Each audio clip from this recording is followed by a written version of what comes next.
1841-1888, les coopérateurs voulus par Don Bosco. Les coopérateurs et les coopératrices sont des Salésiens externes, prêtres ou laïcs, constitués en association par Don Bosco lui-même. Cette affirmation est illustrée par le fait historique et émouvant suivant. Sur le parchemin qui fut placé dans un tube en verre au pied de la dépouille de Don Bosco, au moment de la fermeture du cercueil, le jeudi 2 février 1888, il était écrit : Ce cercueil contient la dépouille mortelle du prêtre Don Giovanni Bosco, fondateur de la congrégation de Saint-François de Sales, des filles de Marie Auxiliatrice, et des coopérateurs et coopératrices salésiennes. Ce geste ne faisait qu'illustrer la démarche incessante de Don Bosco pour s'entourer de toutes les bonnes volontés, structurées pour le service des jeunes des milieux pauvres. L'aventure des coopérateurs remonte à 1841, quand on a commencé à recueillir les garçons à l'abandon dans la ville de Turin, dira Don Bosco en 1877. Aujourd'hui, on parlerait de famille salésienne, faite de nombreuses personnes issues de divers milieux et de diverses professions, avec des capacités de service variées, s'unissant pour collaborer au même idéal salésien, chacun selon sa vocation propre et son état de vie.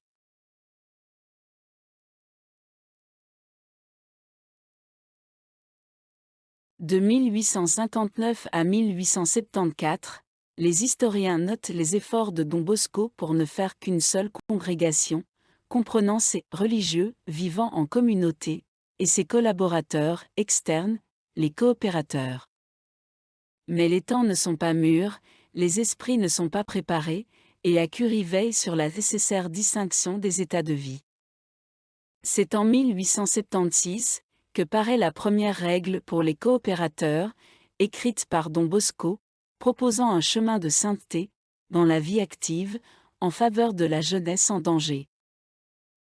À noter ici, que c'est le pape Pie IX en personne, qui invite Don Bosco à y intégrer les femmes, sans attendre de fonder quelque chose de spécifique pour elles, sous l'égide des Sœurs salésiennes fondées en 1872.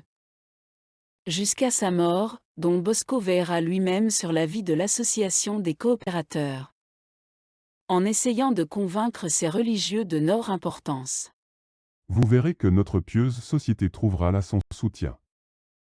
En publiant le bulletin salésien, à partir de 1877, comme organe d'union, d'information et d'émulation. En instituant les conférences annuelles, à partir de 1878.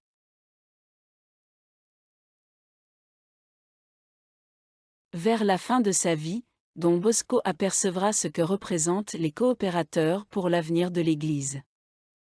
Depuis quelques années dans la famille salésienne, on remet à l'honneur des textes dans lesquels Don Bosco exprime des idées prophétiques concernant le laïcat salésien. Celle-ci notamment, datant de 1884, est rapportée par Don Lemoine.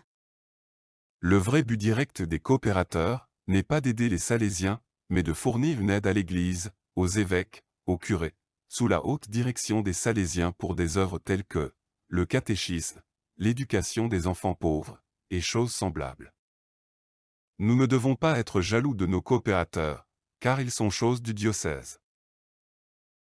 À la mort de Don Bosco, en 1888, les coopérateurs seront 80 000, et les bases de l'association sont posées.